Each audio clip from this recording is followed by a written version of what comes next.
चूँकि electrode potential जो है वो temperature, concentration of metal ion और प्रेशर पे डिपेंड करता है। तो सो उसी से रिलेटेड ने नर्स ने जो है एक इक्वेशन दिया था इलेक्ट्रोड पोटेंशियल फाइंड आउट करने के लिए, जिसको हम नर्स इक्वेशन के नाम से जानते हैं। मान लीजिए कोई मेटल है जिसकी वैलेंसी n+ है, तो n इलेक्ट्रॉन्स को रिसीव करके ये सॉलिड में कन्वर्ट हो रहा है, रिडक्शन हो रहा है उसका।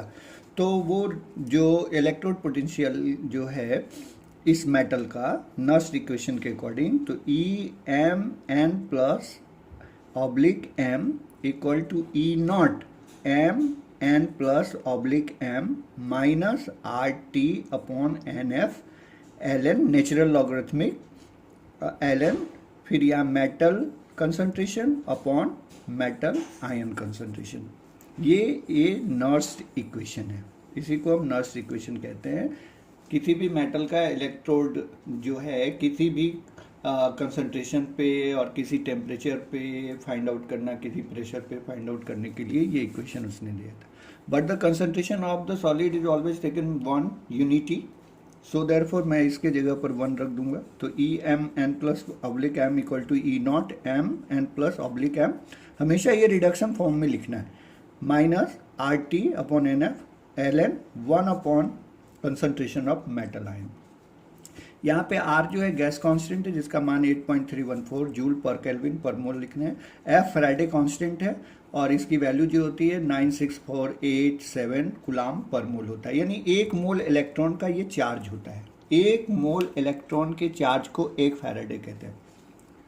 तो ये 9696487 कूलाम पर मोल है, ये फैराडे कांस्टेंट का मान है। और याद रखिएगा, मोटा मोटी कई बुकों में कई जगहों पर लोग इसको मोटा मोटी रफली यूज करते हैं 96500, लेकिन एक्चुअल वैल्यू ये है। फिर n जो है वैलेंसी ऑफ द मेटल है यहाँ पर, ओके।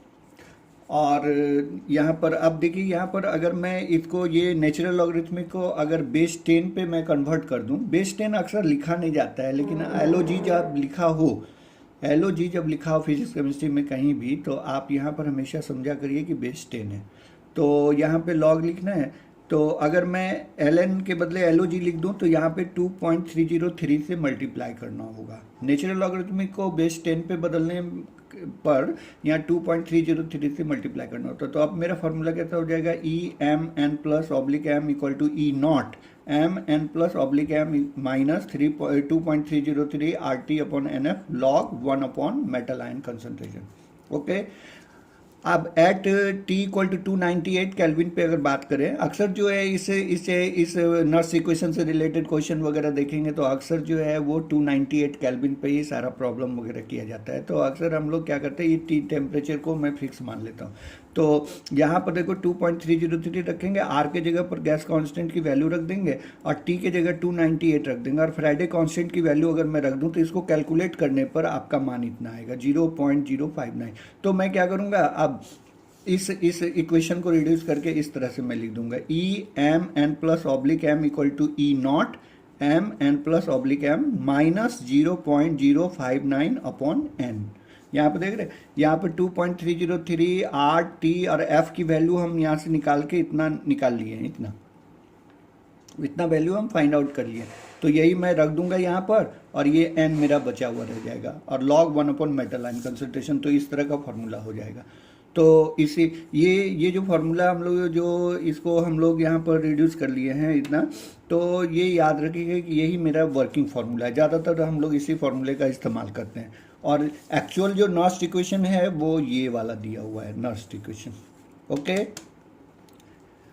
ओके। सॉलिड का कहीं भी जो है कंसंट्रेशन 1 के बराबर माना जाता है, टेकन एज यूनिटी, वो याद रखिएगा, ठीक है। अब जैसे मैं मान लो कि एक डेनियल सेल का अगर मैं बात करूं, तो Zn solid Cu2 plus aqueous gives Zn2 plus aqueous plus Cu plus. अगर इसका हाफ से लिखना चाहें तो कितना होगा, Zn से Zn2 प्लस बदल रहा है 2 इलेक्ट्रॉन लॉस करके, कॉपर जो है 2 प्लस आयन 2 इलेक्ट्रॉन रिसीव करके कॉपर सॉलिड में बदल रहा है। तो यहाँ पे देख रहे हैं नंबर ऑफ इलेक्ट्रॉन जो इन्वॉल्व है, total number of electron involve in this equation जो है वो नेट इक्वेशन, तो equal to n equal to 2 है।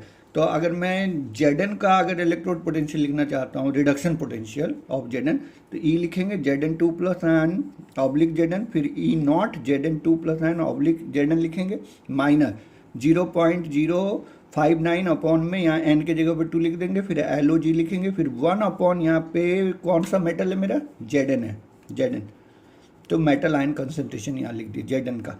फिर अगर कॉपर का मैं लिखना चाहूँ तो copper Cu2 plus oblique Cu तो इक्वल टू लिखेंगे E not Cu2 plus oblique Cu minus 0.059 upon 2, फिर log 1 upon Cu2 plus ion concentration. अब अगर EMF ऑफ द सेल अगर मैं लिखना चाहूँ तो इस सेल इक्वल टू मैं क्या लिखता हूँ, E cathode minus E anode. तो यहाँ पर जिंक का ऑक्सीडेशन हो रहा है, तो जिंक का ऑक्सीडेशन हो रहा है, तो इसका मतलब ये मेरा एनोड है, कॉपर का रिडक्शन हो रहा है, इसलिए ये मेरा कैथोड है। तो हम लिखते हैं formula E cathode minus E anode. तो आप लिखो E Cu2 plus oblique Cu minus E Zn2 plus oblique Zn। अब यहाँ से Cu वाला जो मान है ये उठा के रख देना है, फिर यहाँ पे Zn2 प्लस का जो इलेक्ट्रोड, Zn का जो इलेक्ट्रोड पोटेंशियल है उसके जगह पर ये रख देना है।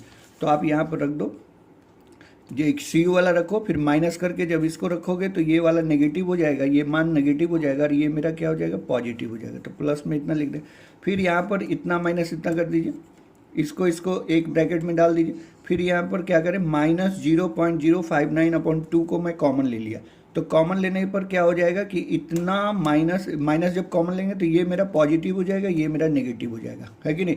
तो लॉग इतना माइनस लॉग इतना, तो जानते हो log m minus log n equal to क्या होता है, लॉग m बाई n, यानी कि इतना बाय इतना करेंगे तो Zn क्या, जब इसको बाय इतना करेंगे तो Zn मेरा ऊपर चला जाएगा, तो ऊपर चला गया Zn2 plus ion upon Cu2 plus ion.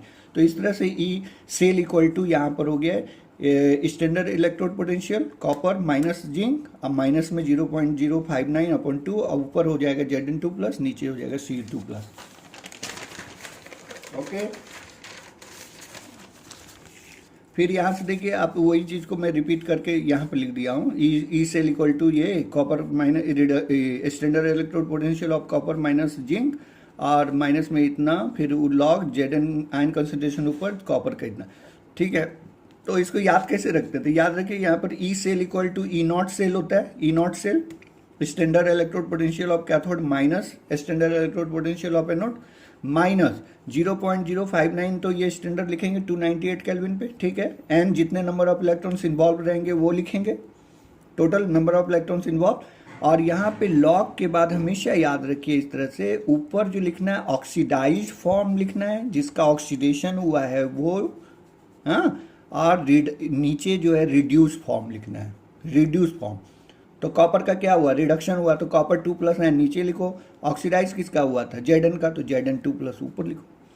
Okay, इस तरह से हम इसको याद रख सकते हैं। नहीं तो अगर सेल रिएक्शन कोई लिखा हुआ हो ना, सेल रिएक्शन, अगर सेल रिएक्शन लिखा हो तो हमेशा राइट बाय लेफ्ट लिखा करो, राइट बाय लेफ्ट, राइट को ऊपर लिख दिया करो, बाय में लेफ्ट लिखा करो।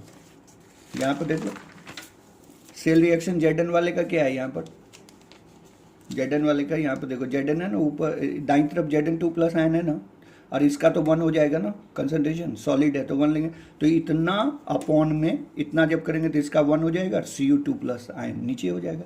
तो राइट अपॉन लेफ्ट लिखते हैं, इस तरह से याद रखना है, ठीक है।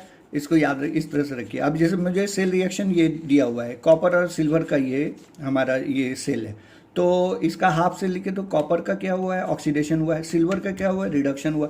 तो टोटल नंबर ऑफ इलेक्ट्रॉन अगर देखो इसको इन्वॉल्व देखिए, हालांकि Ag में एक ही प्लस है तो एक ही इलेक्ट्रॉन की ज़रूरत है इसको, एक ही इलेक्ट्रॉन, लेकिन ओवरऑल दोनों को इलेक्ट्रॉन को कैंसिल करने के लिए जितने रिडक्शन में जितना इलेक्ट्रॉन इन्वॉल्व है उतना ही इलेक्ट्रॉन ऑक्सीडेशन में इन्वॉल्व होना चाहिए ना।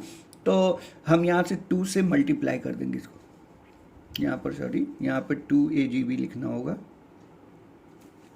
2Ag, तो यहाँ ताकि 2 से 2 कट जाए, तो टोटल नंबर ऑफ इलेक्ट्रॉन कितना, 2 इन्वॉल्व है। तो आप देख रहे हो इसका आसान है लिखना, देखिए कैसे लिख देंगे फट से, ई कैथोड, कैथोड कौन है मेरा, तो रिडक्शन किसका हुआ है, सिल्वर का, तो हम यहाँ पे ई सेल यहाँ पे लिखेंगे E naught Ag plus oblique Ag, minus में फिर ये एनोड कौन है, तो जिसका ऑक्सीडेशन हुआ है, तो ऑक्सीडेशन कॉपर का हुआ है, तो E naught Cu2 plus oblique Cu, हमेशा रिडक्शन फॉर्म में लिखा जाता है, इसको याद रखना।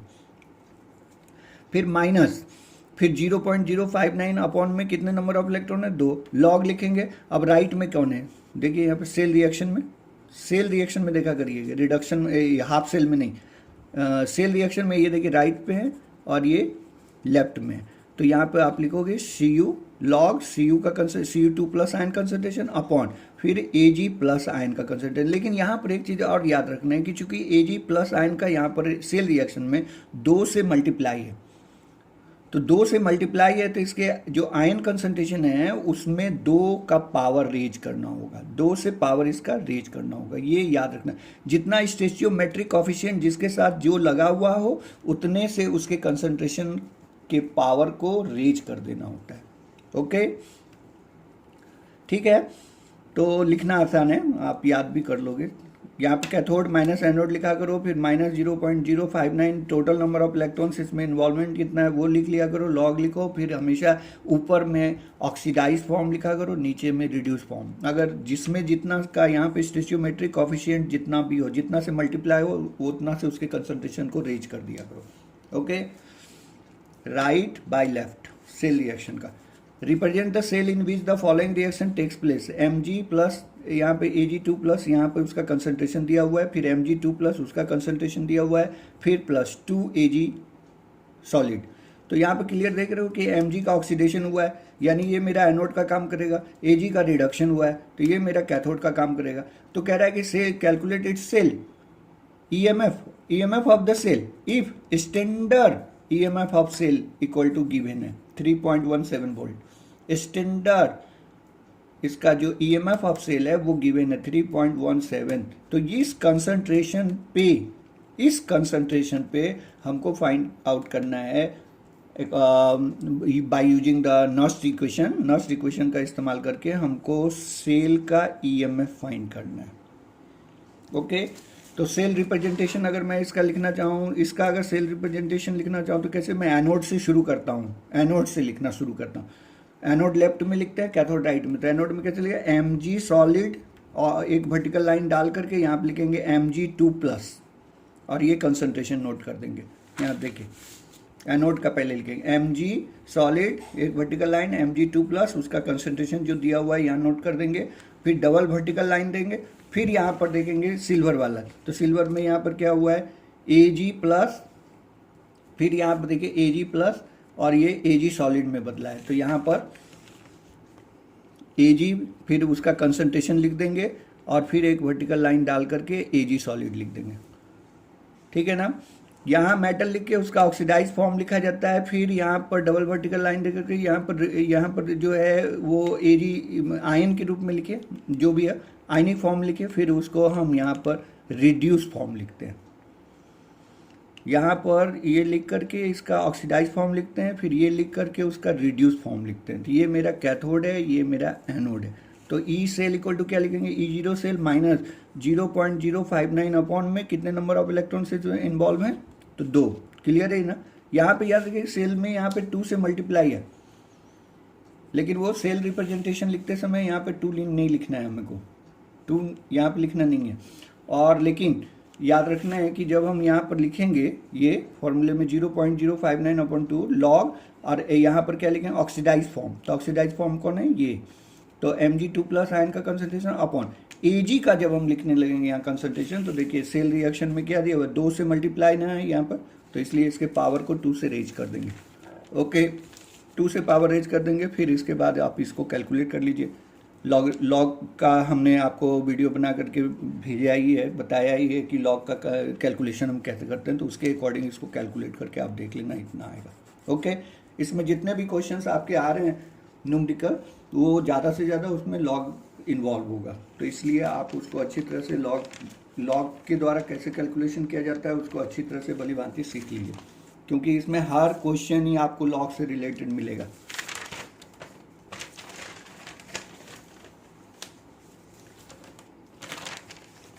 फिर देखिए यहाँ पर है equilibrium constant from the Nernst equation, equilibrium constant from the Nernst equation in Daniell cell और एनी अदर सेल, कोई भी सेल है या डैनियल सेल है, if the circuit is close जब सर्किट को क्लोज कर देते हैं तो we note that the reaction takes place.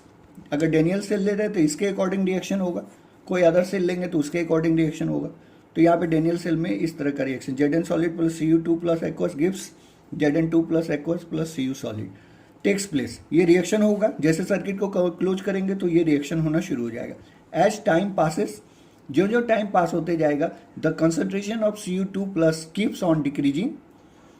इसमें Cu2 प्लस आयन का जो कंसंट्रेशन है सोल्यूशन के अंदर वो धीरे धीरे क्या होगा, डिक्रीज होता जाएगा, जबकि while the concentration of Zn2 plus keeps on increasing. क्यों? क्योंकि यहाँ पे देखिए ये कॉपर वेसल है, ये जिंक वेसल है, तो इसमें क्या हो रहा है कि CuSO4 में से कॉपर 2 प्लस जो है 2 इलेक्ट्रॉन रिसीव करके कॉपर रॉड पे जाके डिपॉजिट हो रहा है। तो धीरे धीरे सॉल्यूशन के अंदर क्या हो रहा है, कॉपर 2 प्लस आयन का कंसंट्रेशन धीरे धीरे घट रहा है। इसलिए हमने यहाँ पर लिखा है at the time Passage the concentration of Cu2 plus keeps on decreasing. और यहाँ पर क्या हो रहा है कि Zn रॉड में से Zn एटम जो है Zn2 प्लस बन करके सॉल्यूशन के अंदर जाता जा रहा है। इसमें सॉल्यूशन के अंदर Zn2 प्लस आयन बन बन करके जा रहा है, तो सॉल्यूशन के अंदर क्या हो रहा है, Zn का कंसंट्रेशन बढ़ रहा है, Zn2 प्लस आयन का कंसंट्रेशन क्या हो रहा है, बढ़ रहा है। तो इसलिए हमने यहाँ पे लिखा है as time passes the concentration of Cu2 plus keeps on decreasing while the concentration of Zn2 plus keeps on increasing। क्या होगा, इसका नतीजा ये होता है कि after some time we note that there is no change in concentration of Cu2 plus and Zn2 plus है। एक ऐसा स्टेज आता है जबकि उसके फर्दर जो है इसके Cu2 प्लस आयन कंसंट्रेशन और इसके Zn2 प्लस आयन कंसंट्रेशन में कोई तरह का परिवर्तन ही नहीं होता है, चेंज ही नहीं होता है।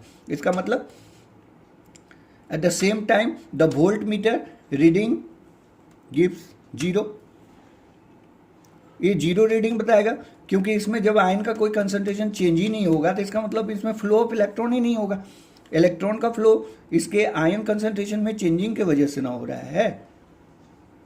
यहाँ पे अगर Zn बन के इसमें जाएगा ही नहीं तो फिर इलेक्ट्रॉन इस पे रॉड पे आएगा कहाँ से। फिर ये अगर कॉपर 2 प्लस अगर ये इलेक्ट्रॉन रिसीव करके इसमें डिपॉजिट ही अगर नहीं हो रहा है तो फिर वो इलेक्ट्रॉन को रिसीव कैसे करेगा।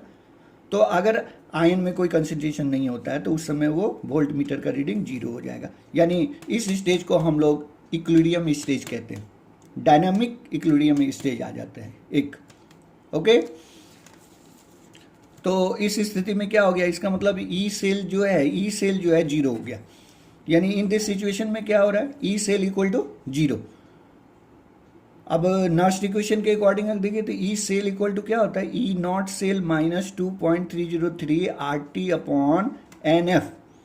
तो n के जगह 2 दे दीजिए, चूंकि डेनियल सेल ले रहे हैं तो n के जगह 2F लॉग ऊपर में Zn2 प्लस नीचे में Cu2 प्लस है, oxidise form by reduce form. Okay, तो यहाँ पर हम लोग ये देख दिए। तो यहाँ पर जब E0 की जगह पर 0 रख देंगे तो यहाँ पर इतना माइनस इतना का मतलब कितना हुआ, इतना इक्वल टू दिस मच है कि नहीं। ई सेल के जगह पर जब 0 रख देंगे और ई सेल ही मेरा इतना के बराबर होता है, तो अगर ये इतना के बराबर 0 रखेंगे तो ई नॉट सेल बराबर इसको माइनस को उधर ले जाएंगे तो प्लस हो जाएगा। तो ये E naught cell equal to हो गया 2.303 RT upon 2F log Zn2 plus N और Cu2 plus. But at equilibrium पे क्या होता है कि इसी को एट इक्विलिब्रियम पे इसी को हम लोग ना इतना बाय इतना को केसी कहते हैं, केसी इक्विलिब्रियम कांस्टेंट 11 में जो हम लोग पढ़े हुए हैं। राइट वाला का ये लिखा हुआ है, राइट जो रिएक्टिंग स्पेसिस है ये है और लेफ्ट वाला ये है, तो राइट बाई लेफ्ट होता है। तो Zn बाई इतना को हम लोग केसी कहते हैं एट इक्विलिब्रियम। तो हम यहाँ से क्या लिख सकते हैं, E naught cell equal to 2.303 RT upon 2NF in general अगर लिखना चाहते हैं तो 2 के बदले यहाँ n डाल दीजिए और लॉग लिखिए, और इसके बदले हम लोग क्या लिखते हैं, केसी। एट 298 केल्विन की बात अगर करते हैं तो फिर ई नॉट सेल इसकी वैल्यू 2.303 R और T और F की वैल्यू टोटल मिला के इतना होता है 0.059 और ये n रह गया लॉग केसी। तो ये फॉर्मूला याद रखिएगा, ई नॉट सेल और केसी में ये रिलेशन होता है, E naught cell equal to 0.059 upon n log KC, है कि नहीं। एक्सपेरिमेंटली ई नॉट सेल का वैल्यू निकाल करके हम लोग यहाँ केसी की वैल्यू फाइंड आउट कर सकते हैं।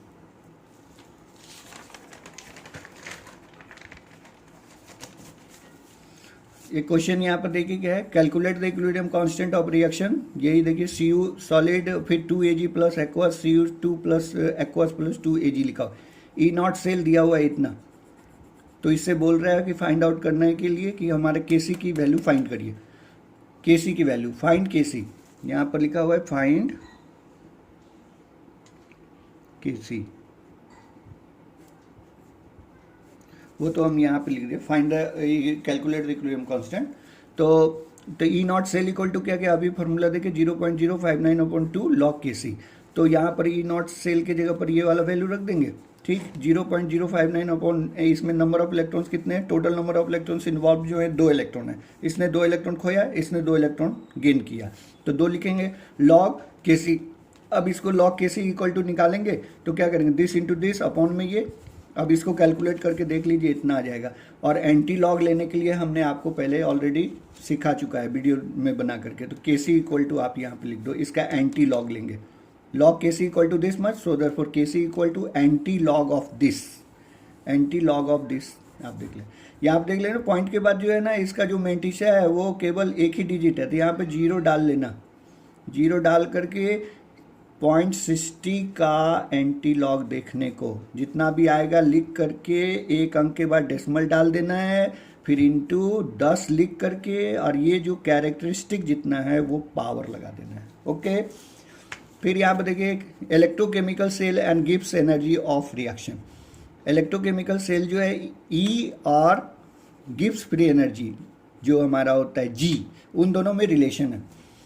मान लो कोई एक जनरल टाइप का हम कोई ये रिडॉक्स रिएक्शन ले रहे हैं, MS plus N plus aqueous gives N plus aqueous plus NS, just like Zn और Cu की तरह हमने कोई ले लिया है एक general.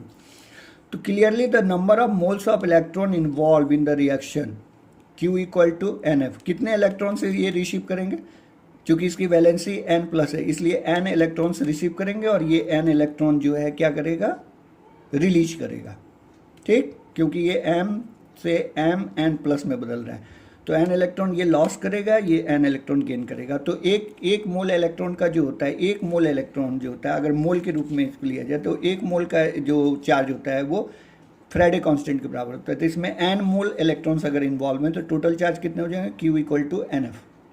Okay, clearly number of moles of electron involve in the reaction Q equal to NF। याद रखना, इसके पहले भी मैं बोल चुका, एक मोल इलेक्ट्रॉन का जो चार्ज होता है वो एक फ्राइडे के बराबर होता है, जो कि मान 96487 बताया था coulomb per mole.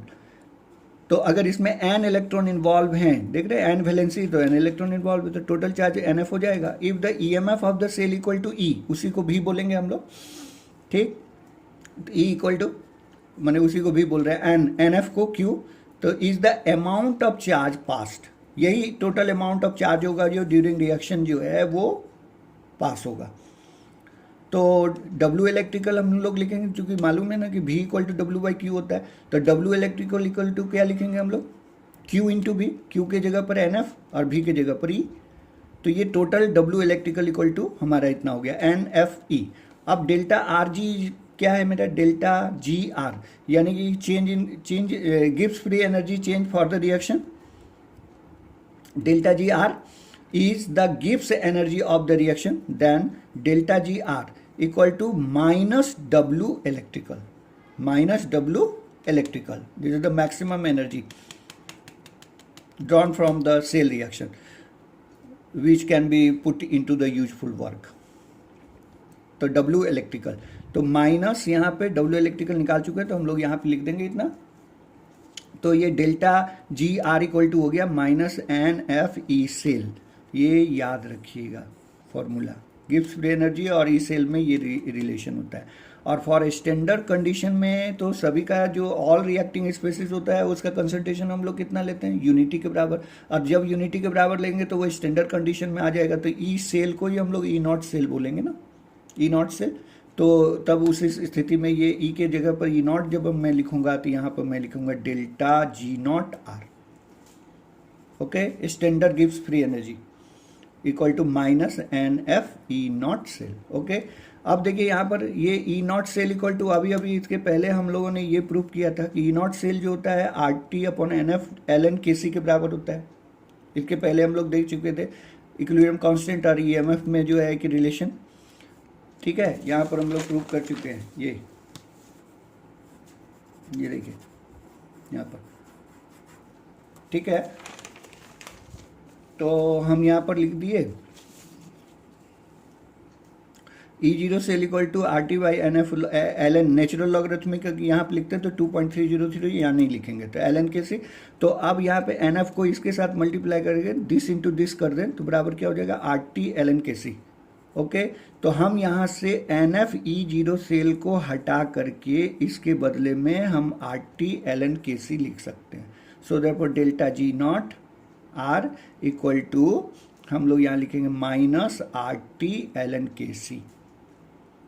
Okay, logarithmic natural logarithmic of equilibrium constant minus R T L N K C, इसको हटा देंगे इस फॉर्मूले से। तो यहाँ पर अगर इसको लॉग में बदल दे एल ओ जी बेस 10 पे, तो यहाँ पे लिखेंगे माइनस 2.303 आर टी लॉग के सी, ये फॉर्मूला हो गया। यानी कई तरह के रिलेशन होगा इसमें, एक ई नॉट सेल का के सी के साथ भी, माने ई सेल का के सी के साथ भी रिलेशन होता है, ई नॉट का के सी के साथ रिलेशन। गिब्स फ्री एनर्जी का जो है ई नॉट सेल के साथ भी रिलेशन होता है, गिब्स फ्री एनर्जी का रिलेशन जो है के सी के साथ भी होता है, ठीक है। यहाँ पे एक बहुत इंपॉर्टेंट चीज़ हम बताना चाह रहे हैं कि जो एक एक नंबर के जो क्वेश्चंस वगैरह होते हैं उसमें ये इस तरह के क्वेश्चन होते हैं। जहाँ कहीं भी मैं नोट के रूप में कुछ लिख दे रहा हूँ तो उसमें याद रखिएगा कि वो कुछ पॉइंट इंपॉर्टेंट है, जिससे कि आप कुछ ऑब्जेक्टिव वगैरह मल्टीपल चॉइस क्वेश्चन वगैरह करने में आपको सुविधा होगा। यहाँ पे याद रखना है कि ई सेल जो होता है वो इंटेंसिव पैरामीटर होता है, not depends upon the quantity, but delta R G जो होता है वो एक्सटेंसिव प्रॉपर्टी है, डिपेंड्स ऑन द क्वांटिटी, ठीक है, एक्सटेंसिव। जबकि E0 से ई सेल जो होता है वो इंटेंसिव पैरामीटर है। तो यहाँ पे दोनों में फर्क क्या है, तो यही मैं बता रहा हूँ कि दोनों को समझाने की कोशिश, and its value depends upon N. यानी ये जो डेल्टा जी जो है ना, ये डेल्टा जी वो डिपेंड्स अपॉन जी, डिपेंड्स अपॉन एन, एन पे डिपेंड करता है कि कितने नंबर ऑफ इलेक्ट्रॉन्स इन्वॉल्व हैं। तो यहाँ पर देखिए, जब हम इसका जैसे एक डेनियल सेल रिएक्शन हम ले रहे हैं तो इसमें एन इक्वल टू 2 है, तो इसका डेल्टा आर जी जब हम लिखेंगे यहाँ पर, तो यहाँ पे क्या होता है एन एफ ई सेल, तो एन की जगह 2 डालेंगे, ठीक है। लेकिन इसी रिएक्शन को अगर मैं 2 से मल्टीप्लाई कर दूँ लाइक दिस, यहाँ देखिए 2 से मल्टीप्लाई कर दिया पूरे रिएक्शन को, तो कितना हो जाएगा, अब नंबर ऑफ इलेक्ट्रॉन जो इन्वॉल्व होगा वो कितना हो जाएगा, 2 को 2 से और इंटू कर देंगे तो 4 हो जाएगा टोटल, क्योंकि इसमें मेरा जो नंबर ऑफ इलेक्ट्रॉन्स इन्वॉल्व है वो 2 है, 2। और जब मैं इसको 2 से इंटू कर दूंगा तो 4 इलेक्ट्रॉन इन्वॉल्व हो जाएंगे ना। तो अब अगर इसको कोई बोल दे, इस तरह का इक्वेशन लिख करके बोल दे हमको कि बताइए कि उसका डेल्टा आर जी कितना होगा, डेल्टा आर जी, तो ये डेल्टा जी ऑफ रिएक्शन जो है वो बराबर हम यहाँ पे एन के जगह पे 4 डाल देंगे, 4Fe सेल। ये पॉइंट को याद रखिएगा। हालांकि अगर ये इंटेंसिव प्रॉपर्टी होता तो ये डिपेंड नहीं करता, ये इस समय भी हमारा यही लिखा था और जब 2 से मल्टीप्लाई कर देते तो भी मेरा वही लिखा था, लेकिन ये एक्सटेंसिव प्रॉपर्टी होने की वजह से जब जैसा रिएक्शन लिखा रहेगा तो उसके अकॉर्डिंग मुझे देखना होगा टोटल एन कितना इन्वॉल्व है, तो उसी के अकॉर्डिंग एन के जगह पर ये वैल्यू रखना होगा। तो ये बहुत इंपॉर्टेंट माने एक इम्पॉर्टेंट माने की बात है जो याद रखना चाहिए। ओके।